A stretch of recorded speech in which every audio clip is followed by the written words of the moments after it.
Dios mío santo, Moon Knight is going absolutely nuts. We gotta break down episode 4, so make sure you stay until the end because we're covering every juicy detail. First off, we see a couple of gods that were imprisoned by Horus, and one of them has the jackal's head, so yeah, that's probably Anubis. This is followed by a big reveal because Steven takes control of Mark's body and tells Layla exactly what the deal between Mark and Khonshu is. Once Mark has finished carrying out Khonshu's deeds here on Earth, he is meant to leave Steven alone, which means that he's gonna be gone forever. Of course, Layla is mad, but we got bigger fish to fry.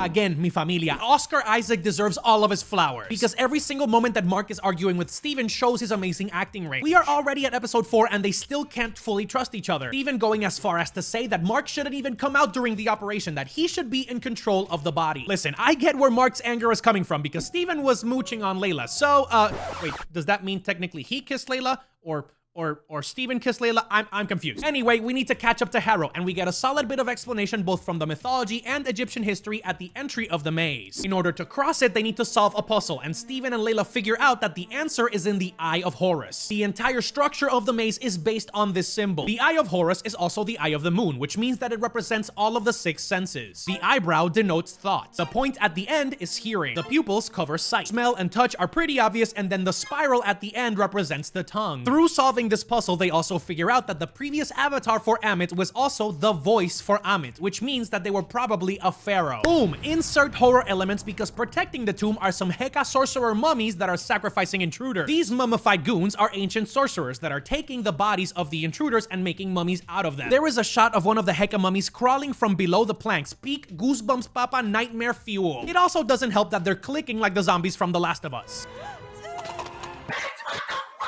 Anyways, here's the key moment in the episode, pay attention. Mark finds the tomb of the pharaoh, which contains artifacts depicting Thutmose II and Nefertiti. But most importantly, it also has Macedonian inscriptions, meaning that the only possible pharaoh that could be buried there and be the vessel for Amit is Alexander the Great. He was a Macedonian king, which insisted on being called Egyptian. That is cool, but we need to cover some quick backstory on Layla's father. He was unalived by mercenaries according to Harrow, indicating that Layla is married and could be helping her father's murderer. Talk about family issues. Abdullah El Fauli was his name, and we also learned that he was one of the best archaeologists in Egypt. But this is wrong. Mark didn't end the life of Layla's father. He did, however, lead a group of mercenaries straight into the dig site. That's where his life ended. This, my friends, is the first real reference that we get to Mark's previous employer, Raoul Bushman. He is the one that betrayed everybody at the dig site that left Mark unconscious on the desert. He beat Mark half to death. That is why he had to make the deal with Khonshu. And we also got a TV spot that revealed we are going to see the moment where Mark and Khonshu make their deal. But we don't see that in this episode. That is just a tease. Now, Alexander the Great's tomb was hidden. It was never found. And from this reveal is when Steven uses his big brain energy to make a discovery. The ancient Egyptian pharaohs were meant to be the living embodiment of the gods. And while Alexander wasn't necessarily Egyptian by birth, he ended up being the vessel for Amit. 1 and 2 together, Alexander was the previous vessel. Thus, one question remains. Where the heck is the Ushabti? I've said it a bunch of times, so I'm pretty sure you already know by now. The Ushabti is in Alexander's mouth. Voice of Amit in the mouth, boom shakalaka. I can't believe I actually wrote this sentence. I'm just gonna read it out to you, fuck it.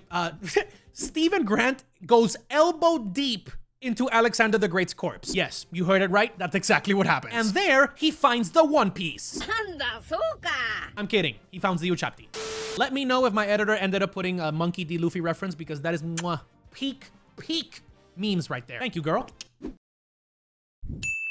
All of the craziness that we covered so far, and homie, we are not even beginning to cover the end of this episode. Nothing could have prepared me for what's about to happen next. Arthur arrives and without a shadow of a doubt, boom, shoots Mark, sending him into an ethereal coma that shook the mind of everybody watching the episode and the entire internet into the stratosphere. We end up slowly figuring out that Mark Spector is a mental patient at a mental institution. And everything that we've seen so far, every single reference to the comics, all the character development, they were just references in his delusion. Drawings, comments from the nurses, all the stuff in the White Hospital, everything. It was fake. He imagined talking to an Egyptian god because of a B movie ripping off Indiana Jones was talking about Stephen Graham. It's a character from a movie that's been living inside his head rent-free for God knows how long. Even worse, Mark is sent to talk to one of the psychiatric experts at the hospital, and it is Ethan Hawke's character in an all-white crystal and white marble room that has a ton of references to Egyptian gods. The crocodile for Amit, the falcon for Horus, every single thing, even the cane. After escaping from the exam room, however, Mark ends up going through the different rooms, and that leads leads me to believe that something stranger is happening. He sees a sarcophagus where somebody is screaming for help, and after opening it, boom, Stephen Grant is there. So we have the two personalities interacting with each other outside of a three-dimensional space. They both are like, what the fuck just happened? Do you even remember what's going on? Granted, both of them have the same memory that Arthur shot them. So I'm not exactly sure how to deal about this, because it's not really a Memento or a Sixth Sense